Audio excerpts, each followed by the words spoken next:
इंद्रद्युम्न राजा का एक नियम था कि आप अपने नगर में सेना खड़ी करके रखते थे चारों ओर। सब राजाओं की सेना खड़ी रहती है सुरक्षा में, लेकिन आपकी सेना का एक ही काम था। बहुत ध्यानपूर्वक सुनिएगा। क्या? नगर में आने वाले हर व्यक्ति से पूछना कि वो कहां से आया है, और नगर से जाने वाले व्यक्ति से पूछना वो कहां जा रहा है। यदि आने वाला व्यक्ति और जाने वाला व्यक्ति किसी तीर्थ या धाम का नाम ले दे, उसको पकड़ करके राजा के पास ले जाओ। आने वाला व्यक्ति अगर यह कह दे कि मैं बद्रीनाथ से आया हूं, तो जैसे किसी नगर में प्रवेश करते हैं तो वहां के सिपाही जन खड़े होकर के लाइन लगवाते हैं, बोले हाँ एक एक करके बताते जाओ अपना परिचय, कहां से आए हो। अगर वो कहते हैं कि हम फलाने नगर से आए हैं, फलाने गांव से आए, तो उनको जाने दिया जाता। कोई कहता हम वृंदावन से आए हैं, कोई कहता हम अयोध्या से आए हैं, बद्रीनाथ से, इधर खड़े होते जाओ सब। अब सब भक्तों को लगे भैया ये क्या होगा पता नहीं हमारे साथ। सब घबरा जाएं, भैया क्या करोगे? बोले कुछ नहीं, हमारे राजा से आपको मिलना पड़ेगा। बोले हम पे कर नहीं है कुछ देने को। बोले कुछ देना करना नहीं है, हमारे राजा बस मिलना चाहते हैं। और जितने वैष्णव इकट्ठे होते तीर्थ से आने वाले, सबको लेकर के इंद्रद्युम्न की सभा में जाया जाता। इंद्रद्युम्न को बताया जाता ये वृंदावन से, ये काशी से, ये वहां से, वहां, सब तीर्थों के नाम। इंद्रद्युम्न अपनी सभा पूरी करके सबको एक कमरे में बिठाता और सामने बैठ करके एक एक करके उनको बुलाता। बोले आप उस स्थान का वर्णन कीजिए, वृंदावन कैसा है। और नेत्र बंद करके इंद्रद्युम्न केवल उसका अनुभव करता था। वहां की नदी कैसी है, वहां के लोग कैसे हैं, वहां की वृक्ष वल्लरियां कैसी हैं, वहां का तापमान कैसा रहता है, वहां ठाकुर जी की सेवा कैसी होती, प्रसाद कैसा लगता है, सारी बातें इंद्रद्युम्न बैठ करके सुनता था। एक अद्भुत भक्ति का प्रकार था इंद्रद्युम्न का। और जब वो अपनी पूरी बात कर देते तो उनको खूब सारा धन धान्य देता, उनके चरण धोता, उनके चरण दल को पीता और कहता अगली बार कभी आप तीर्थ से आओ तो मेरे लिए कुछ प्रसाद लाना। तीर्थ जाने वाले जो लोग होते थे नगर से, उनको अपने पास बुलाता, कहां जाओगे, कहां रुकोगे, वहां कैसे करोगे, क्या करोगे, रास्ता कैसा है, कैसे जाओगे, व्यवस्था कर देता रास्ते की। और कहता लौट के आओ तो मुझसे जरूर मिलना, बताना कैसा लगा वहां पे, मैं तो राजा हूं, कार्यकाल छोड़ के जा नहीं सकता। ऐसी उसकी भक्ति। हमारे वृंदावन में भी ऐसी भक्ति होती है, इसी को मानसी भक्ति कहते हैं। इंद्रद्युम्न राजा मानसी यात्रा करता था, सारे तीर्थ घूमे थे उसने केवल मनी मन से। और इसी मानसी यात्रा करने का उसको एक दिन फल क्या, रात्रि में जब सोता था तो चिंतन में वो तीर्थ धाम और वहां के ठाकुर ही उसको दिखाई देते थे। एक दिन ऐसे ही पूछते पूछते पूछते वैष्णवों से, उनके संग बैठ के सत्संग करते करते रात्रि में इंद्रद्युम्न सोए। और जैसे ही सोया, स्वप्न में उसको एक पर्वत दिखाई दिया।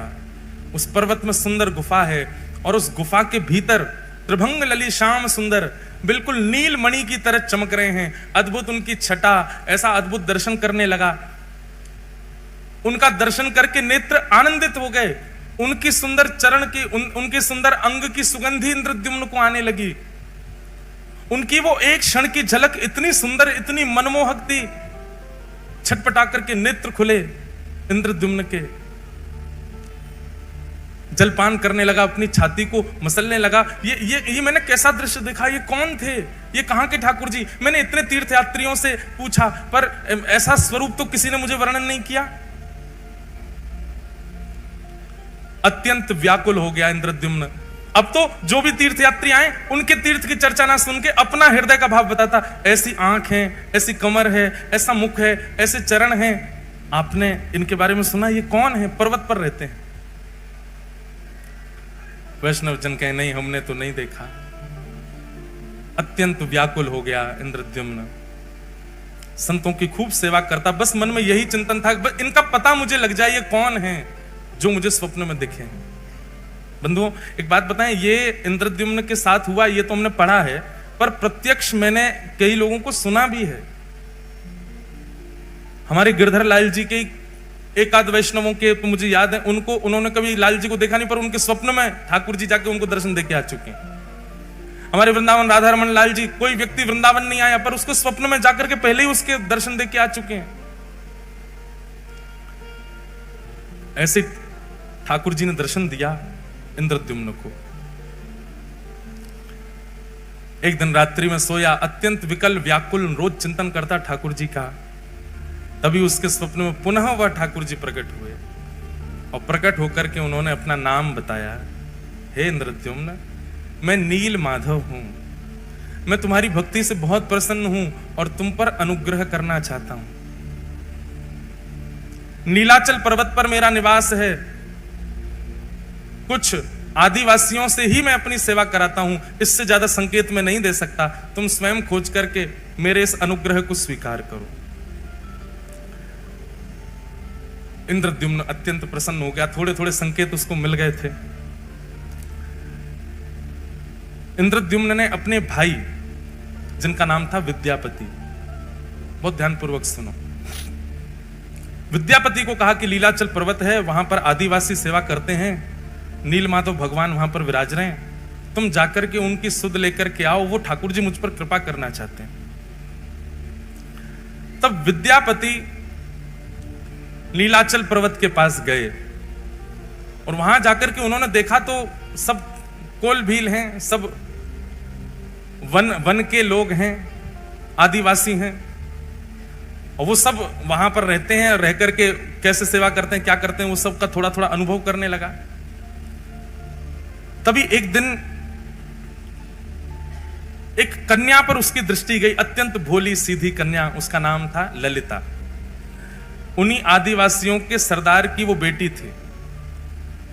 विद्यापति ने कहा, यदि मैं इसको अपना मित्र बना लूं या इससे कोई संबंध रखूं तो मुझे नीलमाधव भगवान जल्दी मिलेंगे।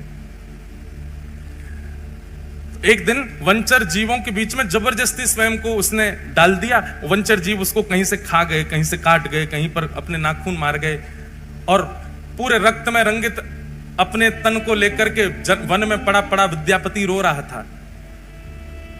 तभी वो जो आदिवासी थे, उनकी पुत्री ललिता वहीं से जल भर के जा रही थी। भगवान देखो कितने पापड़ बेलने पड़ते हैं तब आते हैं ठाकुर जी। हम जामे और वहां पे भी जाके दुकानदार को पैसा देके ठाकुर जी उठा लाते हैं और उसमें भी मोल भाव करते हैं, कम कर, इतने महंगे ठाकुर जी। ठाकुर जी को भी गोद में आके लगती होगी, अरे ये पैसा तो को कम लग रहे हैं, पूरा ब्रह्मांड लुटा देगी तो ना खरीद पाएगी मोए, या तो मोल भाव और कर रही है। हमने अभी एक कथा जलंधर में एक बात कही कि भैया, किसी व्यक्ति ने मुझसे प्रश्न किया कि महाराज जी, हम ठाकुर जी वृंदावन से लेकर के आते हैं या कोई भी लेता है, उसका पैसा देते हैं तो मन में ये बात बनी रहती है कि हमने ठाकुर जी खरीदे हैं, हमको पैसे देने से मना नहीं है, हम देना चाहते हैं, पर ये भावना चित्त से जानी चाहिए कि हमने ठाकुर जी खरीदे हैं, उसका क्या करें।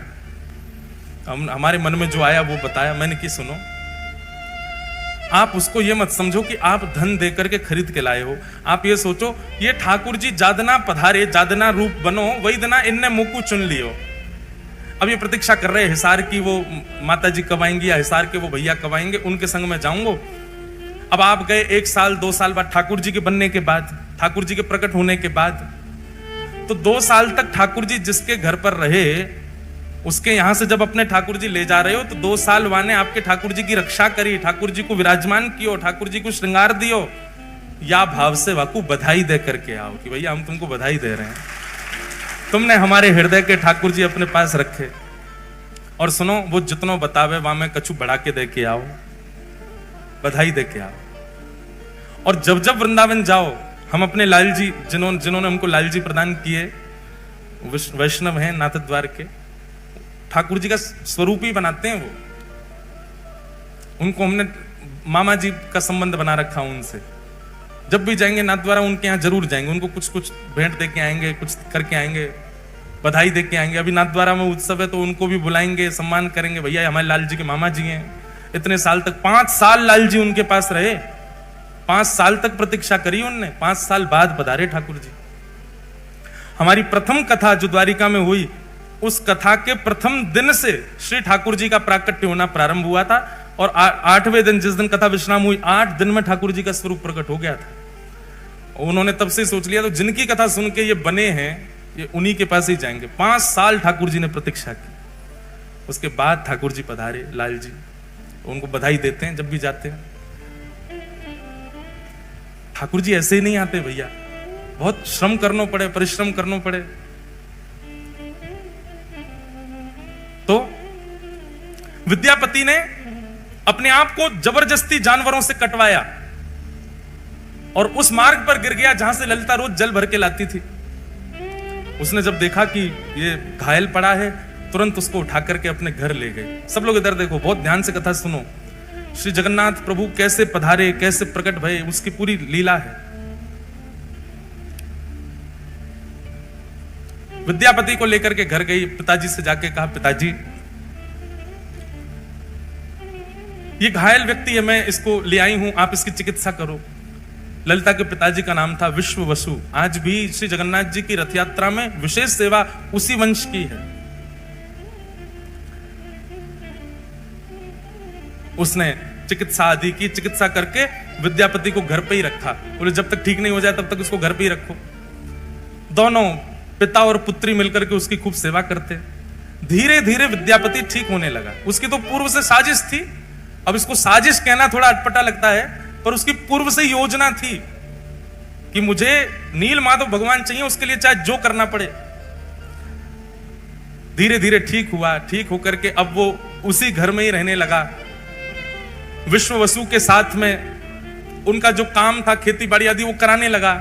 ललिता के साथ में थोड़ी उसने मित्रता कर ली। धीरे धीरे ललिता से प्रेम कर लिया,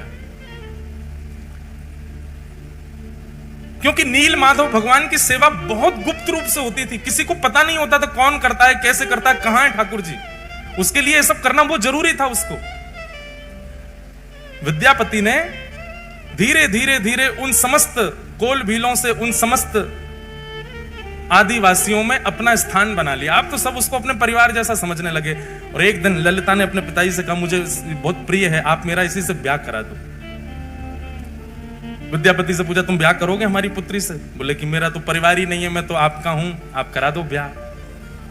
और ललिता के साथ में विद्यापति का ब्याह हो गया। विद्यापति कौन है? विद्यापति कौन है? इंद्रद्युम्न राजा का भाई। अगर भूल भाल मत जाइए, बात पूरी कथा सुनते रहो। ललिता के साथ में इनका विवाह हो गया। अब विवाह के बाद ये घर जमाई बन के ही रहने लगे। वहीं उनके विश्व वसु के घर में ही रहते थे। विश्व वसु रोज सुबह ब्रह्म मुहूर्त में जाते थे, नहा धो करके, स्नान करके, गीले कपड़े पहन के अपरस में जाया करते थे और साथ में कुछ पुष्प और कुछ सामग्रियां लेकर के जाते थे। विद्यापति ललिता से पूछता था, ये सुबह सुबह ससुर जी कहां जाते हैं?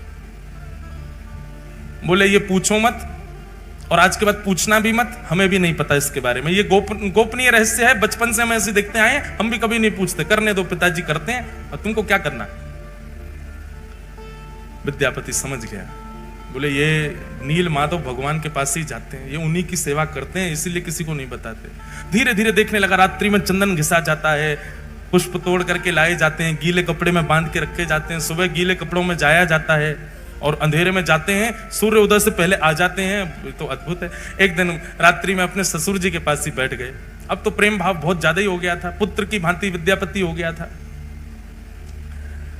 अपने ससुर जी के पैर थोड़े थोड़े दबा रहे थे, और तो दबाते दबाते धीरे धीरे पूछा, आप पुष्प किसके लिए तोड़ के लाते हैं?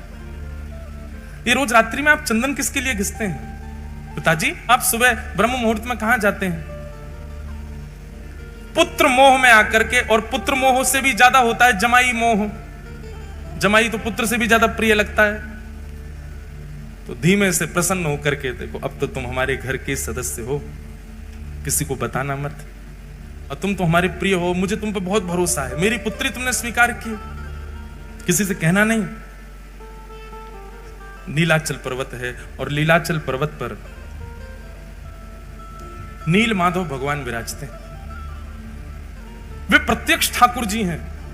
वो चलते फिरते सारी लीलाएं होती हैं उनकी, पर उनके दर्शन का अधिकार केवल मुझको है, और मेरे बाद मैं जिसको चाहूंगा उसको होगा।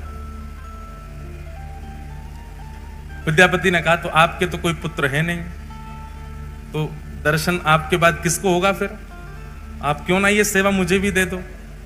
पहले तो विश्व वसु ने मना किया, नहीं नहीं नहीं, मैं नील माधव भगवान से पूछूंगा, वो जैसी आज्ञा करेंगे वही होगा, ऐसे में तुमको लेके नहीं जा सकता। लेकिन रोज रोज यही बात करने से एक दिन विश्ववसु ने मन में सोचा कि ठीक है, तुम्हारी इतनी इच्छा है, मैं तुमको ले तो चलूंगा, लेकिन याद रहे आंख पे पट्टी बांध के मेरे साथ चलना पड़ेगा, ताकि तुम मार्ग ना देख पाओ, कहीं तुम योग्य नहीं हुए, नील माधव भगवान को तुम प्रिय नहीं लगे, और कहीं तुम बिना उनकी अप्रियता के वहां पहुंच गए तो ठाकुर जी का अंतर ध्यान ना हो जाए। इसलिए दर्शन कराऊंगा, लेकिन प्रतीक्षा करना, ठाकुर जी को जब तुम प्रिय लगोगे तभी उनकी सेवा में जा सकोगे। और अगले ही दिन आंखों पर पट्टी बांधी विद्यापति के, और उसके ससुर जी विश्ववसु उनको लेकर के जा रहे। लेकिन विद्यापति तो इसी बहाने, इसी चतुराई से आया था कि उसको नील माधव भगवान चाहिए। उसने रात्रि में ही एक पोटली में खूब सारी राई भर ली। राई समझते हैं, सरसों के दाने, वो भर लिए और भर करके उसमें एक सुई का छेद करके उसको अपनी कमर पर बांध लिया। और कमर पर बांध के दूसरे दिन पिताजी ने रुई लगाई, रुई के ऊपर पट्टी बांधी, पट्टी बांध के हाथ पकड़ करके ले गए। वो नीचे से उसने पोटली थोड़ी सी दबाई, उसमें से राई निकलने लगी। चला गया पर्वत के ऊपर, दुर्गम मार्ग पार करके नीलाचल पर्वत पर गुफा में पहुंचे। और गुफा में जाकर के नील माधव भगवान की सेवा आदि करने के बाद कहा कि अब मैं तुम्हारी पट्टी खोलूंगा, एक क्षण देखना, दर्शन करके फिर पट्टी बांध लेना। और जैसे ही उसकी पट्टी खुली, सामने नील वर्ण के श्री नील माधव भगवान मंद मंद मुस्कुरा रहे हैं, कटाक्ष कमल नेत्र हैं, सुंदर ठाकुर जी का वपु दिखने लगा। दर्शन हो गए। दर्शन करते ही तुरंत पट्टी बांधी, बोले चलो अब वापस यहां से, ताकि मार्ग ना पता कर ले। वापस ला कर, अब देखो तुमको दर्शन हो गए, अब नील माधव भगवान आज्ञा करेंगे तो तुमको सेवा मिलेगी, नहीं तो ऐसे ही रहो। अब उसको कहां, वो तो छटपटा रहा था, उसको दर्शन हो गए, वही छवि दिखे, बोले भैया कब से प्रतीक्षा कर रहे हैं, अब इन सबको मैं बताऊंगा कि इन्हीं की आज्ञा है मेरे भैया को, तो ये लोग मानेंगे नहीं। भैया अपना राजपाट छोड़ करके आ नहीं सकते।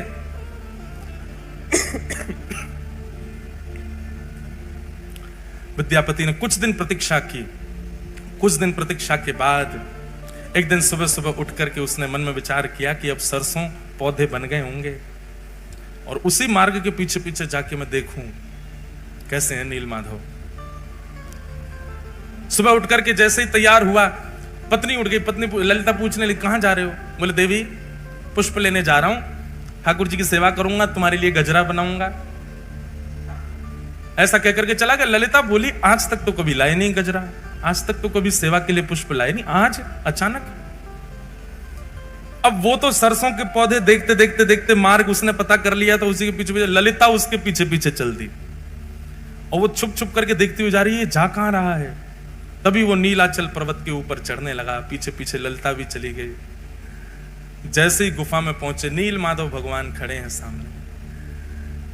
इसको तो दर्शन का अधिकार था, ठाकुर जी तैयार ही थे इसके साथ जाने को। तो बस ये जैसे ही ठाकुर जी का स्पर्श करने वाला था, इतने में ही ललिता पीछे से आ गई, अनधिकारी सामने आ गया, और अनधिकारी के आते नील माधव भगवान वहां से अंतर ध्यान हो गए। और जैसे नील माधव भगवान अंतर ध्यान हुए, रोने लगा। बोले मैंने कितना सब बनाया था ठाकुर जी को ले जाने के लिए, आदि आदि सब बातें हुई। ललिता ने जाकर नीचे पूरे आदिवासियों में बात फैल गई, सब विश्ववसु को पकड़ करके बंदी बना लिए, उसको छल कपट किया तुमने हमारे साथ, आदि आदि। हमारे ठाकुर जी अंतर ध्यान हो गए, हमारे साथ जो किया सो किया, ठाकुर जी चले गए हमारे, हम तुझे दंड देंगे। बोले कि मुझे दंड दीजिएगा, लेकिन मुझसे पहले आप एक बार राजा इन करके व्यवस्थित करवाना, और सुंदर किसी कारीगर से मेरा विग्रह स्वरूप बनवाना। कारीगर वो ही बनाएगा जैसा रूप मैं चाहता हूं प्रकट करना, इसलिए उसको कुछ बताने की आवश्यकता नहीं, बस कारीगरों से कहना कि वे अपनी कला से बनाना शुरू करें, क्योंकि मेरे रूप को वही बना पाएगा जिसको मैंने चुना होगा। इसलिए तुम केवल समुद्र के तट पर जाकर के तीनों काष्ठों को इकट्ठा करो। तब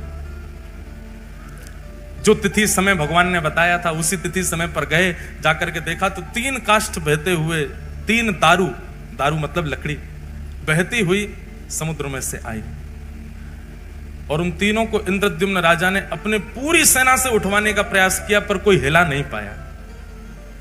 उठाना तो बहुत दूर की बात।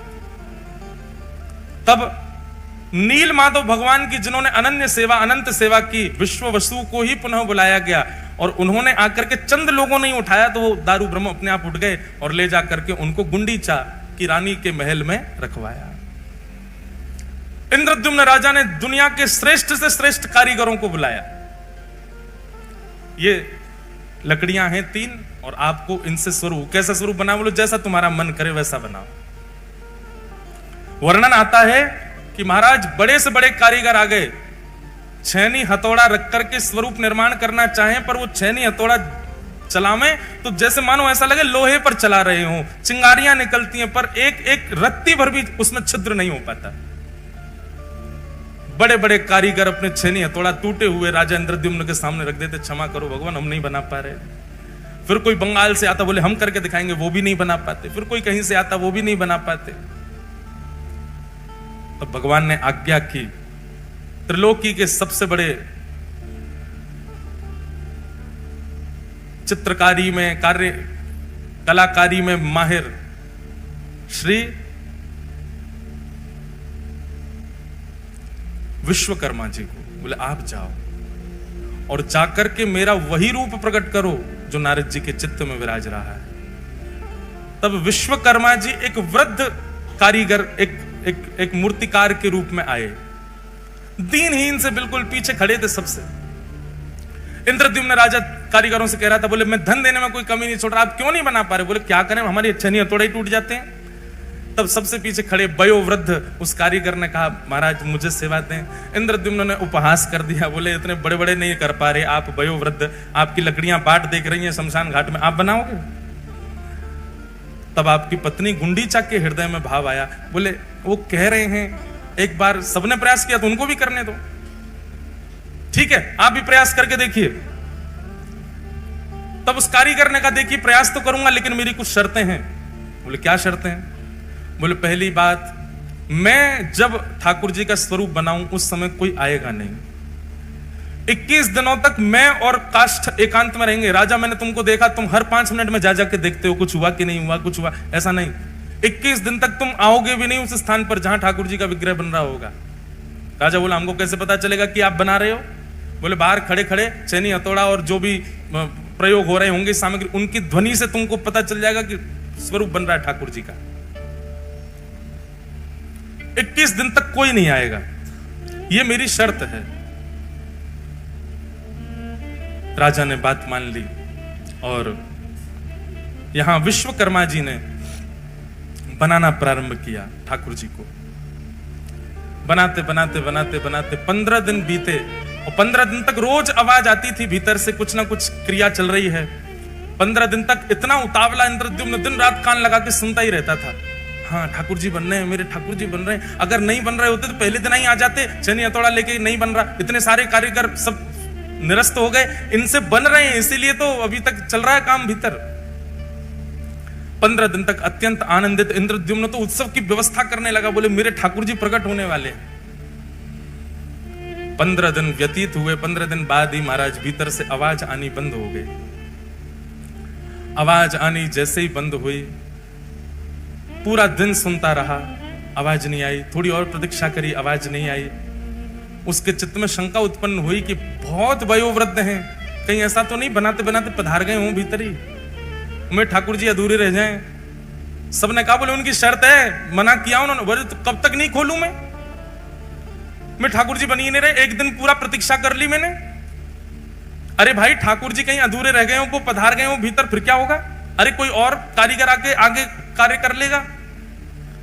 किसी की ना मान करके गुंडीचा और इंद्रद्युम्न ने जैसे ही द्वार खोला, द्वार खोल करके देखा तो छेनी हथौड़ा नीचे रखे हैं, वो जो कारीगर थे वो वहां थे ही नहीं। और सामने जैसे ही देखा, जन्म वेदी है वो, जहां ठाकुर जी 7 दिन विराजमान होते हैं रथ पे जाकर के, उसको जन्म वेदी कहते हैं गुंडीचा के महल में। उस जन्म वेदी के ऊपर जैसे ही देखा है, तभी क्या पाया, 3 विग्रह ही 3 रूपों में विराजमान हैं, जहां पर बिल्कुल दाहिनी ओर में श्वेत वर्ण के श्री बलभद्र जी महाराज दोनों भुजा लेकर के, मध्य में सुभद्रा जी और वाम अंग में साक्षात नीलमाधव भगवान ही श्री जगन्नाथ जी के रूप में खड़े हुए। श्री जगन्नाथ महाप्रभु की। प्रथम दर्शन करते ही इंद्रद्युम्न रोने लगा। हाय नाथ, ये कैसा स्वरूप, भुजा भी नहीं बनाई पूरी, पेट भी अधूरा छोड़ दिया, अरे नेत्र भी नहीं, मैं पहले ही मना कर रहा था कि उसको मत लाओ, वो तो वृद्ध है, अरे ये बीच में स्वरूप, इनके तो हाथ ही नहीं है, पैर ही नहीं है, ये कैसा स्वरूप बना दिया। तुरंत मूर्छा आई इंद्रद्युम्न को, और मूर्छा आते ही ठाकुर जी ने पूरी द्वारिका लीला उनको दिखा दी। बोले ये स्वरूप सामान्य नहीं है इंद्रद्युम्न, ये मेरा प्रेम विगलित स्वरूप है। पूरे विश्व में मेरे अनेक अनेक रूप होंगे, पर ऐसा रूप एकमात्र पूरे भारत में, पूरे ब्रह्मांड में, पूरे त्रिलोक में यदि कहीं होगा तो केवल और केवल तुम्हारे पास नीलाचल पर्वत पर होगा, और कहीं नहीं। भगवान त्रिभंग लली गोलोक धाम में भी हैं, ठाकुर जी धनुष बाण लेकर के साकेत धाम में भी हैं, शंख चक्र गदा पद्म धारण करके वैकुंठ में भी हैं और पृथ्वी पर भी हैं, पर श्री जगन्नाथ तो केवल और केवल पृथ्वी पर हैं और कहीं भी नहीं, केवल इस भूमि पर।